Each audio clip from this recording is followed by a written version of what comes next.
예, 오늘의 증시 브리핑 시작하겠습니다. 시장이 제법 올랐는데 CPI가 예상치 하회하면서 금리 인상 끝날 것 같다. 그다음에 이제 미국 하원에서 임시 예산안 통과되면서 셧다운 우려가 완화가 됐고 또 외국인들이 이제 선물과 현물에서 이제 대규모 매수하면서 이제 시장을 끌어올리는 그런 역할을 했고요. 그리고 또 통계적으로 연말은 강세장을 보이는 그런 경향이 있거든요. 그래서 이런 것들이 맞물리면서 지수가 이제 큰 폭으로 올라가는 이제 그런 모습을 보였습니다. 뭐 내용들은 아침에 제가 모닝 브리핑에서 말씀드렸습니다만은 10월 CPI가 헤드라인이 3.2 예상보다 낮게 나왔고 근원은 4.0 그러니까 근원은 계속 내려가고 있고 헤드라인 같은 경우는 좀 잠깐 올라가나 보다 했었는데 도로 떨어졌죠. 특히 전월 대비는 제로가 나왔어요.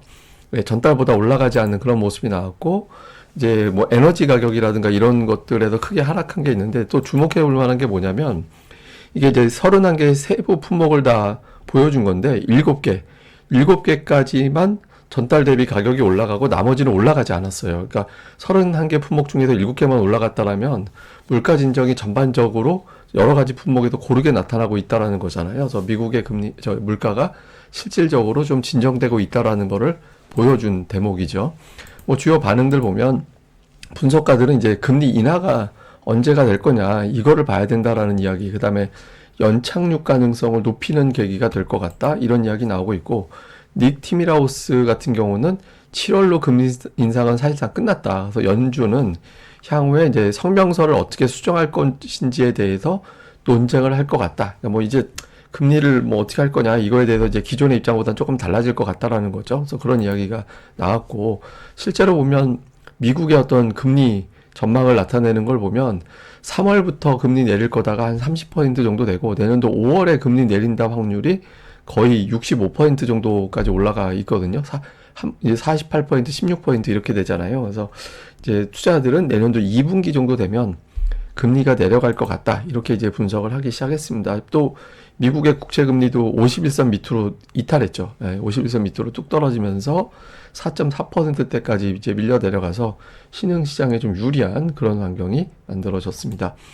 뭐 종목들 보면 테슬라가 오늘 6%나 이제 급반등하면서 그 HSBC 보고서가 오히려 저점이 되는 그런 상태가 됐고, 엔비디아가 지금 11연속 올라가서 2016년인가 그때 이후에 이제 가장 길게 올라가는 그런 모습이 나왔죠. 그리고 금리가 내려가면서 가장 뜨겁게 반응한 게 태양광 종목이었어요. 그러니까 태양광이 이제 좀 돈을 많이 조달을 해가지고 이제 투자를 해야 되는 산업이다 보니까, 근데 오늘 금리가 빠지니까 태양광 쪽에서 급반등이 나오면서 이제 10%나 급등을 하는 그런 모습을 보였죠. 그래서 오늘 뭐 코스닥에서도 태양광 때문에 좀 고전했던 일부 종목이 오늘 제법 크게 반등하는 그런 모습이 있었거든요. 그래서 이런 종목이 특징적이었습니다.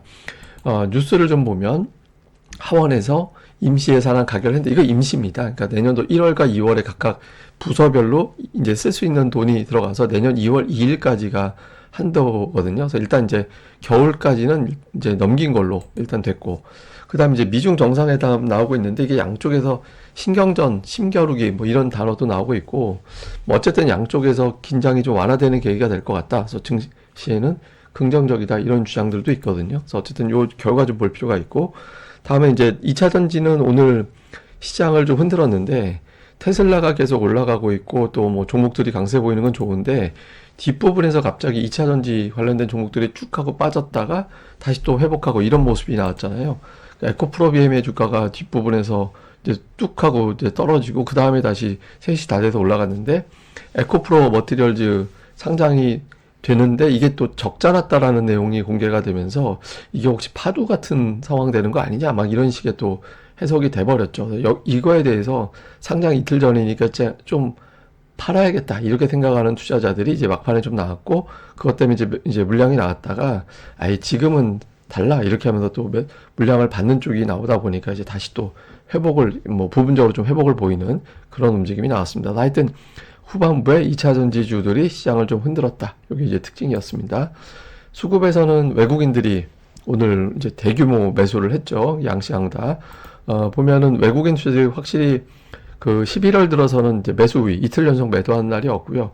코스닥을 좀 특이했습니다. 그러니까 2천억 이상 매수를 하면 그 다음날 대규모 매도를 했었거든요. 근데 어저께 2,800억 샀는데 오늘 또 1,600억 가까이 매수를 했죠. 그러니까 외국인들이 오늘 되게 많이 매수한 거고, 선물도 피크 때는 장중에 12,000계약까지 갔다가 어쨌든 이제 한 7,000계약대 정도까지 선물도 이제 매수로 들어와서 외국인들이 주도를 했고, 또 하나는 이제 금융투자가 오늘 한 1조 1천억 정도 들어와서 이제 시장을 주도했는데, 금융투자 원래 11월 중순 되면 매수로 바뀌어요. 이게 작년도 9월부터 12월까지 금융투자 경로인데 11월 초부터 쭉 매수 들어와서 이게 이제 대략적으로 한 3조 6천억에서 4조 정도 피크까지 매수가 들어왔었거든요. 그래서 금융투자는 시기적으로 매수 우위를 보이게 됩니다. 뭐 그 사이사이 매도가 나오긴 하지만 이게 배당 때문에 금융투자는 매수 우위를 연말까지 보이게 되거든요. 그러다가 이제 배당날 끝난 날부터 집중적으로 매도가 나오죠. 그래서 외국인들만 좀 거들어주면 대형주들 수급은 좀 좋게 움직일 수 있는 그런 환경이 되기도 합니다.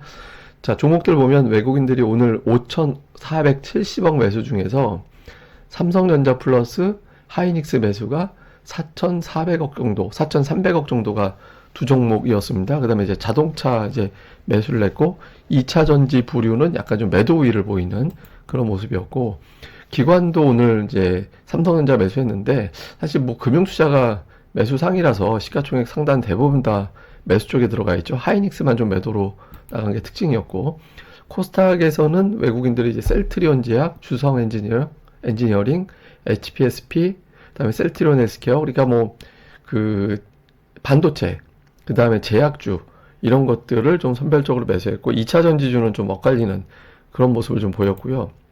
기관 투자자들도 바이오 계열의 종목군들이 조금 몇몇 개가 들어가 있는 게 특징이었고, 2차 전지는 역시 또 엇갈리고, 반도체 종목군들도 좀 엇갈리고, 뭐 이렇게 이제 기관은 오늘 뭐 메인으로 매수했던 주체는 아니니까 조금씩 좀 엇갈리는 정도의 어떤 매매 경향을 보였습니다.